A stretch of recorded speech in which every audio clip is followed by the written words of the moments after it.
my name is Pascal. Today we are going to talk about what flooring you want to use for your home gym. And the quick and easy answer to that is a combination of artificial grass and gym tiles. Now I will go through the details and also other options in this video for you, but if you want to stop here, get some artificial grass and some gym flooring, get the gym flooring and the gym tiles under the rack and the artificial grass in the rest of the garage. If you want more details on the topic of a home gym or garage gym, then please follow the links in the description box below or check out my other videos here on the playlists on YouTube, where you'll find all the details that you need to build a nice home gym that also is not too expensive and tenders to multiple needs. First flooring to talk about will be concrete, because that is what you will find in most garages when you have untreated kind of greenfield pastures where nothing has been touched yet. Now that is the worst option for a garage gym, because concrete has several things that come with it that are just not great to run a garage gym on. So first thing is dust. A lot of dust comes up from concrete floors over the time because they just tend to, come a bit loose at the top. So if you are really building a garage gym and convert the entire garage into a gym, then also try to cover up all of the concrete to avoid that dust. Second thing with concrete is that it will damage your equipment. So any equipment you will use will most likely get more damage and suffer more when you place it on concrete rather than gym tiles or artificial grass. And last but not least, it's actually yourself. If you fall down on concrete, it will be much more likely that you will have scrapes and that you will suffer a little from the fall. So that is also why I wouldn't recommend to keep just the concrete in your home gym/garage gym and cover it with something else. Next option to look at would be carpet. Now carpet is definitely better than concrete. However, carpet has the problem that you will hardly find a carpet that will cover your entire garage. And also carpet gets pretty expensive in the long run, because you will need a patchwork of several carpets to actually cover the whole garage, and it will also get used up a lot quicker than gym tiles or artificial grass. So therefore I wouldn't recommend carpet. You might want to start on carpet to save on the flooring costs, because they can get quite substantial when you want to cover an entire garage. But I wouldn't personally recommend carpet as a long-term solution, because you can get carpet burn, and also the carpet will use up rather quickly, and the equipment has also tendency to slide and slither along the carpet a lot more, and you're more likely to slip on it. So therefore avoid it. They're also expensive to buy if you have to buy a patchwork and then change it out quite a lot. Therefore go with the gym tiles or with the artificial grass, which are just better options in my opinion. Next option are gym tiles, like this one right here. They come either as gym tiles or as horse mats. Now in the US, there seems to be quite a substantial difference between the price for horse mats and gym tiles, and they do basically the same thing. So if you can get horse mats for a substantial lower price than gym tiles, then go for them. Otherwise, get these type of gym tiles here that I have and put them anywhere where you want to lift. So the area around your rack and right in front of your rack should have these gym tiles here. And what this does for you is that you actually have an area where you can bang and clang your weights without actually hurting the floor or your equipment or yourself. And also these are quite modular, because if you actually get a cutter, you can cut them also to the right size. So then you can also apply Gorilla Tape across them to actually make them fit together Personally, I didn't need that because I'll show you next what I did. It's not the best job in the world. There are probably handymen out there who would do it way better than me. But if you do what I did and actually cut them at the edge of each side of the garage in a way that it will pressurize all of the other tiles together, then you don't even need the Gorilla Tape, in my opinion. But you know, that is up to taste. I definitely also recommend lining them with Gorilla Tape, especially if you don't do it at the outer edges, what I did. Here I am on my knees for you to show you what I've done for actually putting the plates and the gym tiles in place without them moving around.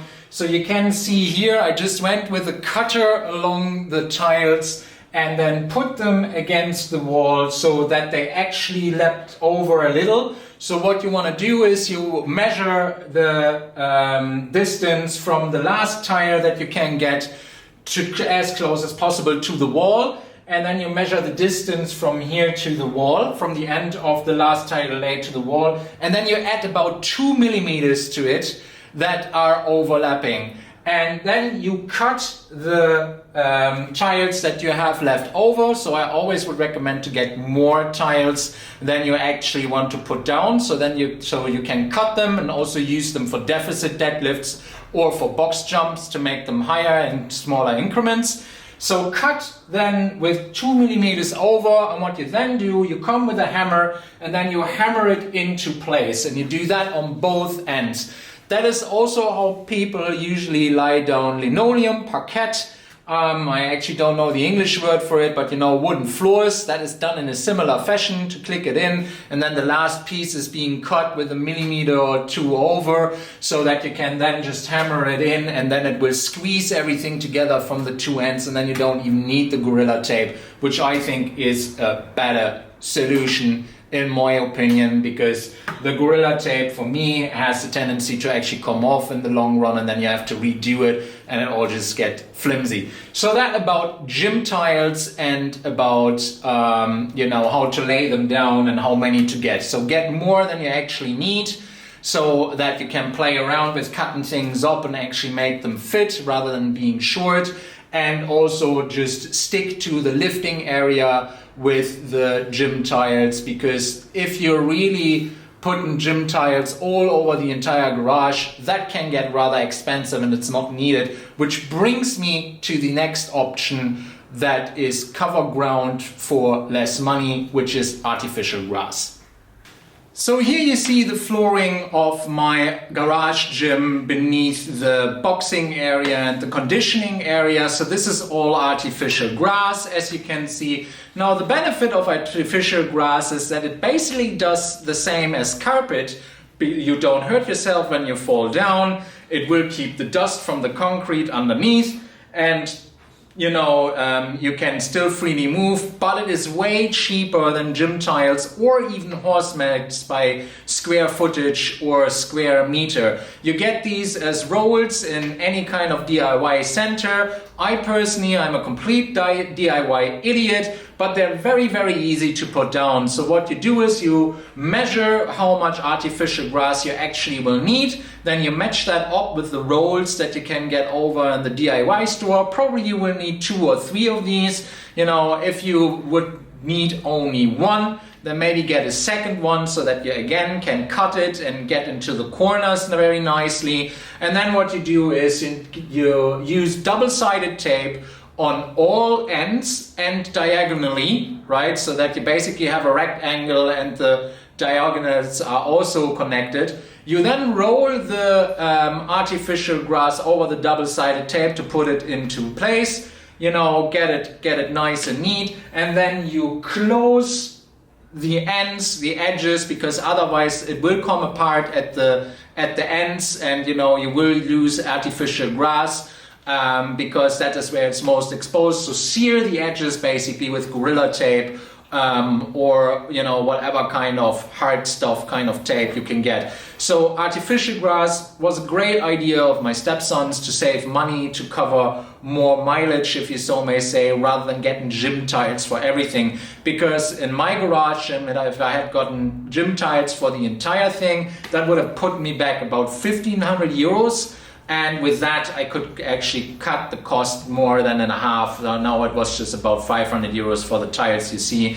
And why do I have leftover tiles here? These leftover tiles are for deficit deadlifts or for any kind of deadlift variations where I have to play around with the range of motion. So these leftover gym tiles, if you get a few more, won't go to waste. Rather get a few more than having not enough. Now the last bit of flooring that I have in my garage gym is the Olympic lifting platform from Rogue. Now that is a bit of a luxury option, to be quite honest. You won't necessarily need it. Will it help you with the noise pollution? No, because you know, if you're clanging and banging and you're doing heavy deadlifts or overhead lifts, it will be loud, no matter how much noise protection you actually put down. It will not cancel it out. But what these platforms are great for is when you look at these little tiles, they are thicker than the gym tiles, and they also have these little knobs here. So if you have a really uneven concrete floor, actually these kind of plates and gym tiles, or you know, bigger deadlift platform, Olympic platform lifting tiles, will even it out even more than the gym tiles themselves. I also enjoy the deadlift platform a lot for my warm-ups, because I'm old, I'm getting 37 this year, so I don't really like to be on my knees and be close on the concrete and on the artificial grass. I actually can feel it on my knees, so for that it's a bit of a lush, let's say, solution. But I love deadlifting on this platform. The only recommendation I would give to you is that with this Olympic weightlifting platform / deadlifting platform, get the deadlifting platform instead of the Olympic lifting platform. So what do I mean by that? The deadlifting platform is actually smaller than an Olympic lifting platform, and therefore you will just save space, especially if you only do the 3 big lifts. And then if you go with Matt Fraser, you know Matt Fraser, one of the greatest CrossFitters of all time, he also does all of his Olympic lifting on a deadlift platform. And what he has to say about it is basically, if you need the whole space of an Olympic platform, you're doing it wrong anyway, because you're traveling and the barbell should go up in a straight line as fast as possible. So actually a deadlift platform lifting the weight on less space will discipline you more at home, but I leave that decision up to you. So this is the Olympic weightlifting platform from Rogue. Very easy to put together, but again, this is extra dollars. You don't necessarily need to invest, but I wouldn't miss it. I think it was worth every penny. I love that thing, even though it is a bit like the arse heating in a luxury car. Do you need it? No. Is it nice when you have it? Absolutely. Last thing from my side would be a comment of self-built plywood platforms.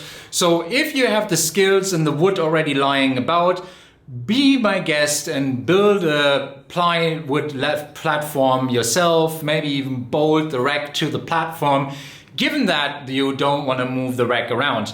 Now, most likely you will move 1 or 2 times while you have your rack over a period from 5 to 10 years. And then I would say, does it really make sense to invest the time and the cost of getting the plywood and getting it all together? Yes, if you enjoy the process, fair enough, do it.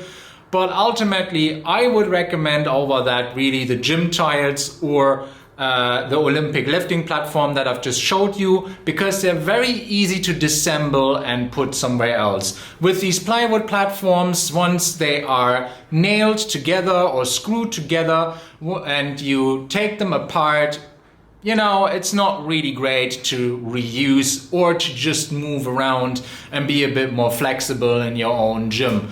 Because they are just made of one piece, then usually once, you know, you bolted everything together. Whereas the gym tiles, you just pick them up one by one, put them somewhere else, and then rearrange everything. And actually same with the Olympic lifting platform. So that's just my 2 pence on why I prefer this over a platform. So to conclude everything, to cover a lot of ground for less money, do the artificial grass option, and anything where you're lifting heavy, put the gym tiles down as I showed, with the 2 millimeters over and then hammering it on the two ends so that it all squishes together and stays in place.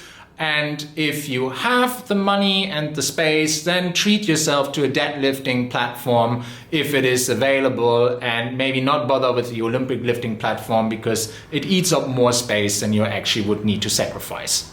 Thanks for watching. Please like, subscribe, and tell your friends about my channel. And if you have any questions, pop them in the comments section below. Have a very nice day, and I hope to see you soon. Bye bye.